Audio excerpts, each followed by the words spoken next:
I have historically started doing a segment on AYS called By the Numbers.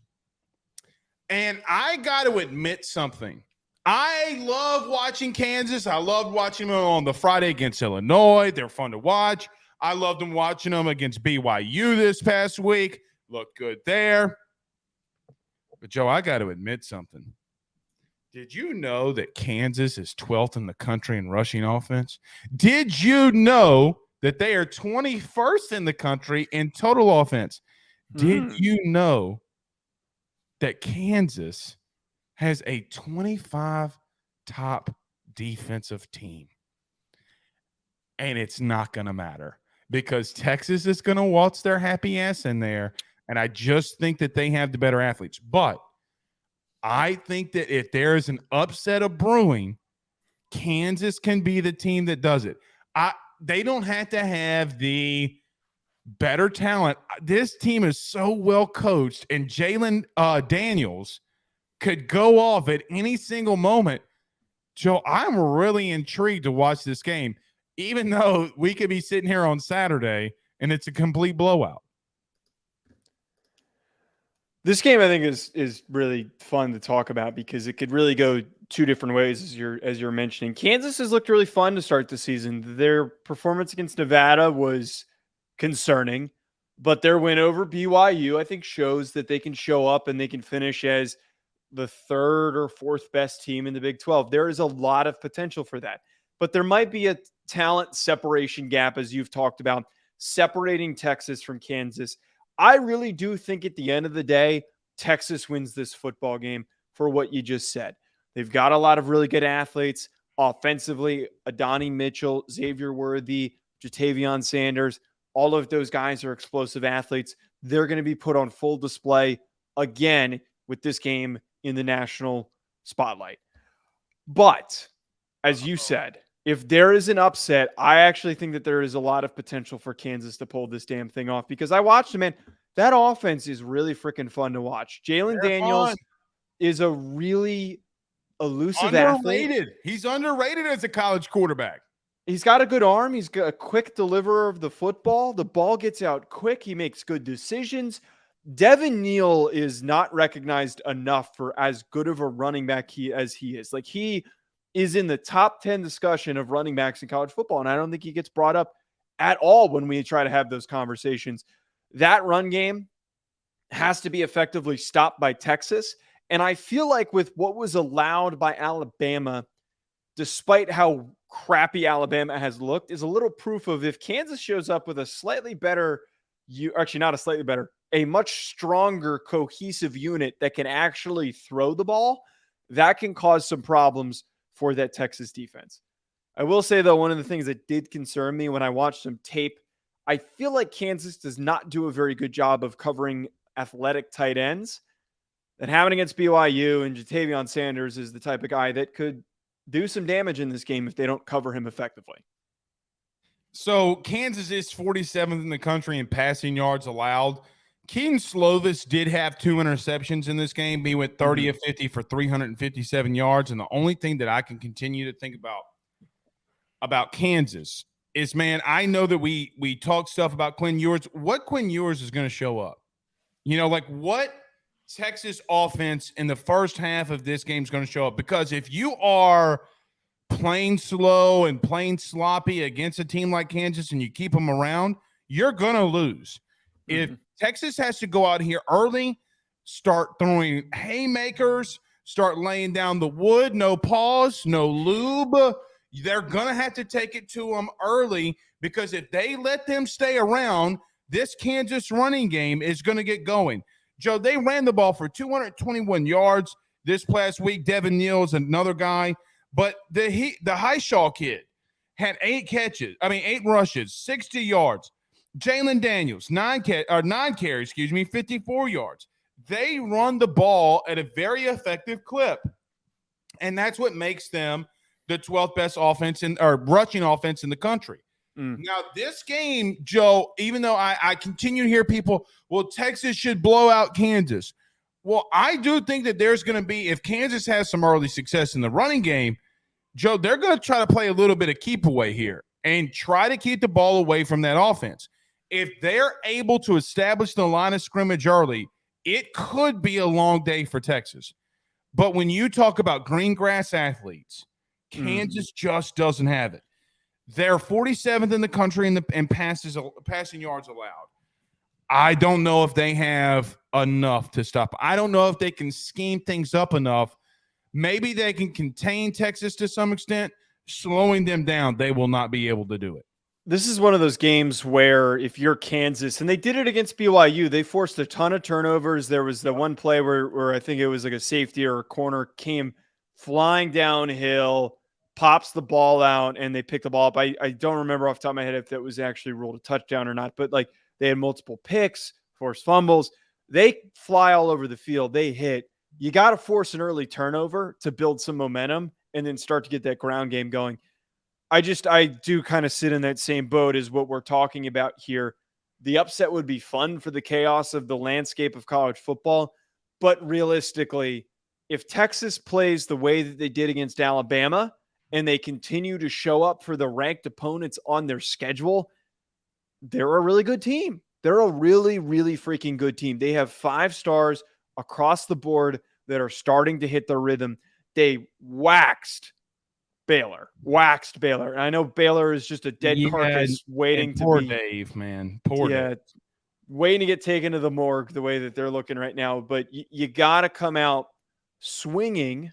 If you're Texas, put up some early points, take some early shots, remind us of what you did against Alabama, and continue to add to that resume that's already pretty impressive this year.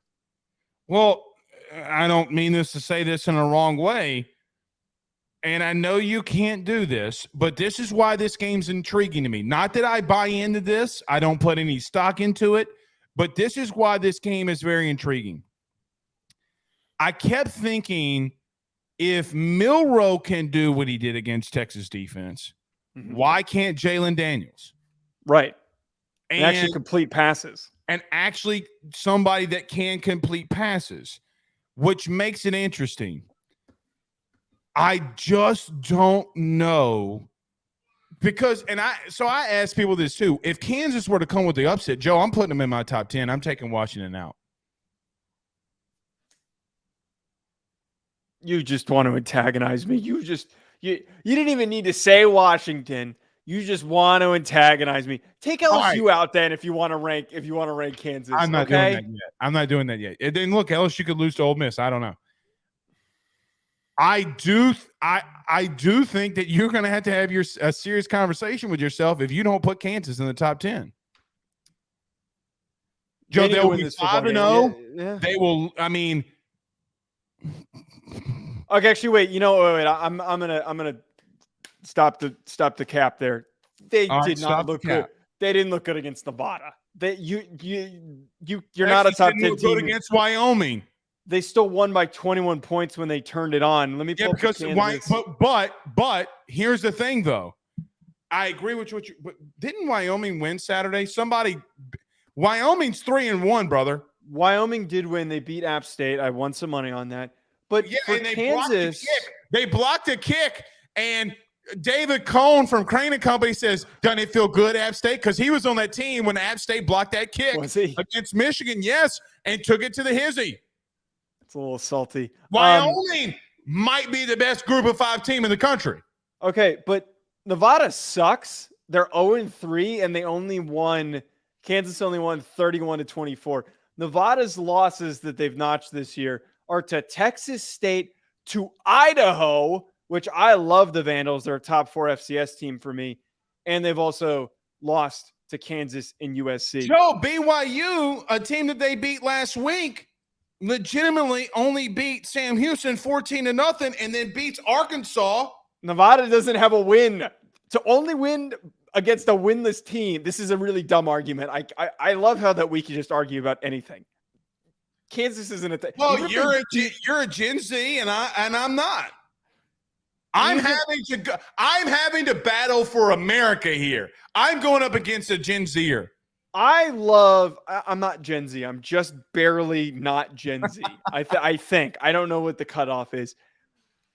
It's impressive if they beat Texas, but I'm not putting them in the top 10. They'd be like 13 or something fun like that. But That's fine. it, I was just it pushing does, you.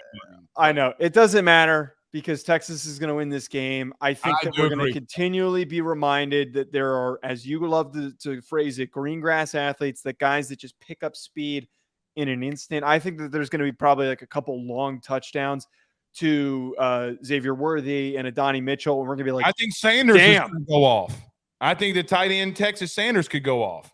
If you can on Underdog Fantasy or one of those places put a wager on over on receiving yards for Jatavion Sanders, go do it right now because that's probably going to hit.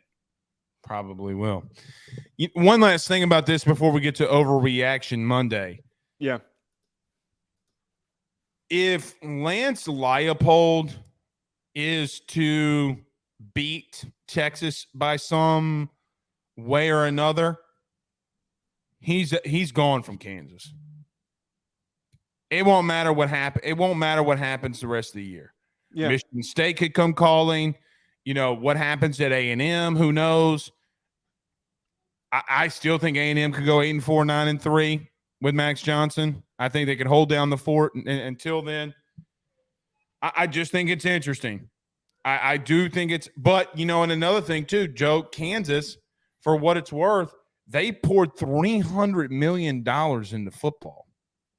And they gave him an extension. They gave him an extension. So we keep talking about the Jayhawks. They have an AD out there who wants to win in football and very badly. They have done not even a part of the $300 million that they've dedicated to football. They went up another step and started adding on to their football stadium. So they're pouring in the resources. And I will tell you this, when you have people that pour in resources and you're winning, what honestly is what's happening here should be happening at Nebraska. Yeah. Like it really kind of should be Kansas, really and truthfully, that should be happening in Nebraska. And I'm not saying I'm going to try to get out in the forefront of this and say that I think Kansas could be a team that Nebraska is inspiring to be right now, but they kind of are. They kind of are, Joe. I don't see a reason why that they can't be in the new look Big 12. They can win the conference next year. Well, the only thing, though, is now you've got Utah coming into the mix, and you've got some of these other historically strong they can take teams. Down Texas this Saturday. I promise you they can take down Utah next year. I will go as far as to say this. If Kansas loses this game by a score, Lance Leipold will get called up for any of the big openings that happen. And, I would actually pay attention to Texas Tech. McGuire has really laid an egg this year. I know that they've gone through some adversity with injuries. They're not firing McGuire. Dude, he hasn't done anything. I'm just telling you, they're going to give him another year. I would be shocked. They got that oil money. I don't know. I feel like that they might be a little impatient.